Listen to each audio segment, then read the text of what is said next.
As an uninsured Texas woman, I would just like to say thank you for defunding Planned Parenthood. For far too long, they have had a monopoly on women's health care in this state. Poor and uninsured women like me were being forced to go to an abortion provider for our health care. That's simply not acceptable. Let's be honest, if you have the money to run for elected office, odds are we're not in the same socioeconomic level. You might not know what it's like to be uninsured.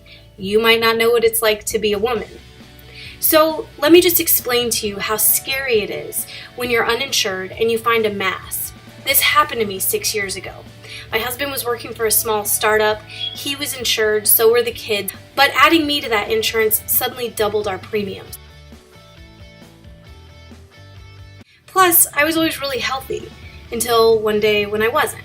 I was terrified and I didn't know what to do. Going to an ER was going to put my family in more debt than we could handle. Finding a doctor willing to see me without insurance was also very difficult. I looked into federally qualified health centers, but I could barely get anyone on the phone, let alone find out if they actually offered well woman care or if they were more like an ear, nose, and throat doctor. Planned Parenthood, on the other hand, would see me on a sliding scale, and then if they did find something, I would be treated again based on my income. That was pretty appealing. So I went another 2 years without seeing a doctor. That hardly feels pro-life.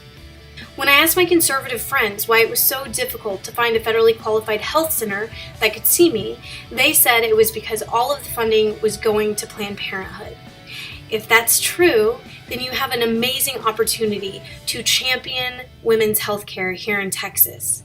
Please, please, please reallocate that money and specifically earmark it for well women's care.